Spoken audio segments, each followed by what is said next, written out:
When the second opera house at Covent Garden burnt down in 1856, the tenacious director Jai eventually managed to arrange royal patronage to build a new theatre.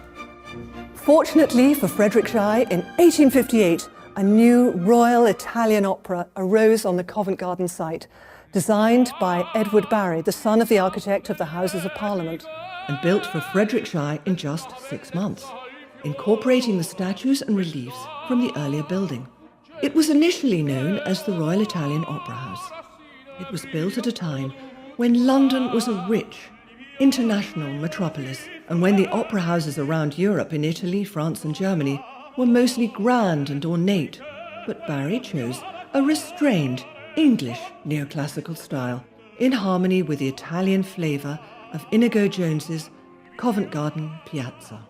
So this building was built in 1858 and it stood the test of time, and it was presenting wonderful top-class performances and music from then until now, and it sells out quite frequently, almost every week or every second production or every second night is completely sold out.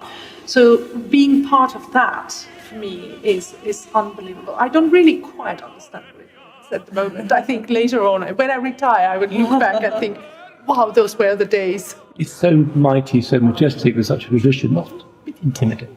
Or is it? Or does it actually? Of course it is. Yes. And as a performer, you stand in this iconic stage. You are across the history, you're sharing the stage with the most important performers of the history. And you're trying to depict a little part of the human cultural, heritage, the being translator of the heritage of our civilization. Those things are really quite huge, hanging in the air whilst you're trying to sing one phrase in one aria. But I guess also you get energy from that. The realization you're with these giants. They're still there. They are there because you're singing their music.